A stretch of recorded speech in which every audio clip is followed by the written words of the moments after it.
Welcome. Today, I'd like to look at the nature of reality. What on earth do I mean by that? What I mean is, what models do we have of the outside world? There are basically only two. The first one is that everything around us, including us, is material. These, uh, this is called materialism, and it's a perfectly good model of the outside world. So the initial idea was that they were small little particles, but this has now come down to atoms and it's gone smaller than that into quarks and so on. But the idea is that everything around us is material. Now, there's no reason why this shouldn't be a perfectly valid assumption, except there are things which don't fit into this model particularly well. So maybe another model is required. Let me give you an example. It is possible, and there's a very good scientific evidence for it. In fact, it was done during the war to try and get people to see and describe something at a distance which is miles away, which they can't see. And they were able to do this quite well, but obviously not as good as satellite photographs, so nobody wants to do it now. This is called remote viewing. Now, the evidence for remote viewing is very good, and that won't fit into a simple materialistic framework. So one needs another theory about reality. And this is the theory which takes into account consciousness, because nobody knows yet how consciousness arises. We all know that there are correlates of consciousness with brain function, but nobody actually knows how consciousness arises.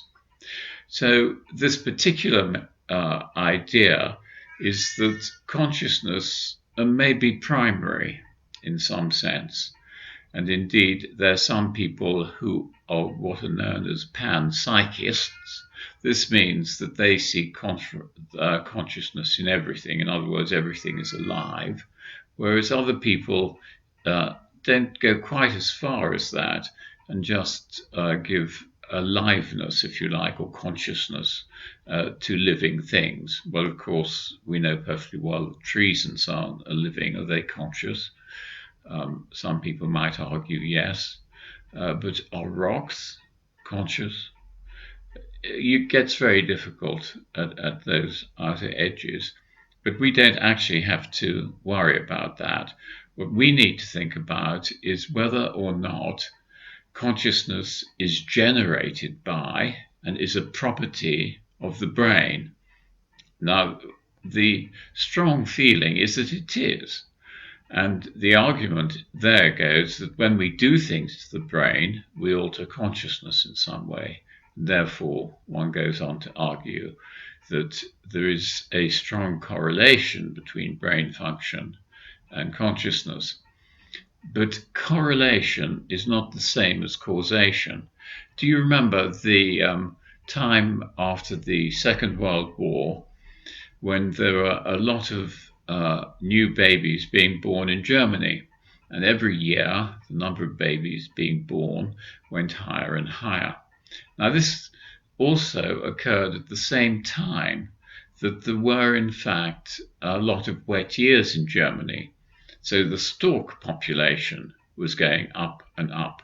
So there's a high correlation between storks and babies in that example. Now, are you going to say that the storks bring the babies because of the high correlation? No, of course not. So what we're saying is that causation and correlation are quite different. So it's important, I think, in practically everything which I'm going to talk about, is that you keep that firmly in mind, that there is the theory that everything is material, and the theory that there are things which are not material, and the most important of these is consciousness. Now, in fact, it was Maslow, a psychologist in Harvard, at the turn of the century, and he died fairly recently, and he argued for the brain being a filter, a sort of filter mechanism. So, in fact, you get changes in consciousness, which is related to brain function because brain filters consciousness. Now, a friend of mine, Dr. McGilchrist, who lives in Scotland, his argument, and he's looked into this very deeply, is that we can think of consciousness as a river, an unperturbed river. This is just a pictorial example.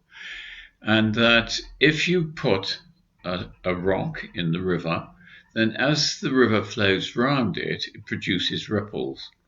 Now, he argues that one can look at the brain as an example of a rock in the river of consciousness.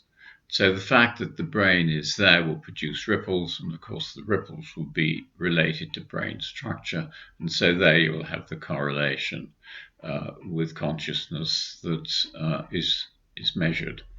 So do keep this in mind, because when I start talking about near-death experiences, when I start about how we die, and when we go into some of the more interesting ideas relating to the structure and function of consciousness, but much more important, different conscious states which we can obtain, then one will come up with these ideas.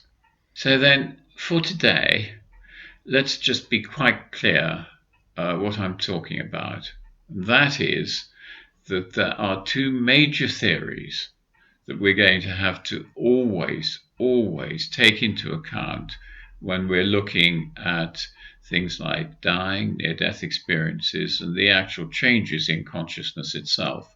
Are they just brain-based, or is the brain some sort of filter, and consciousness is a much more universal quality than we have thought of at the present time? Now, people get very hot under the collar, or some people do, when one mentions these theories. But I think the best thing to do is to have them in the background and just look how far the actual data itself can take us. And then you can decide which theory you like best to explain reality. So that's all for this evening.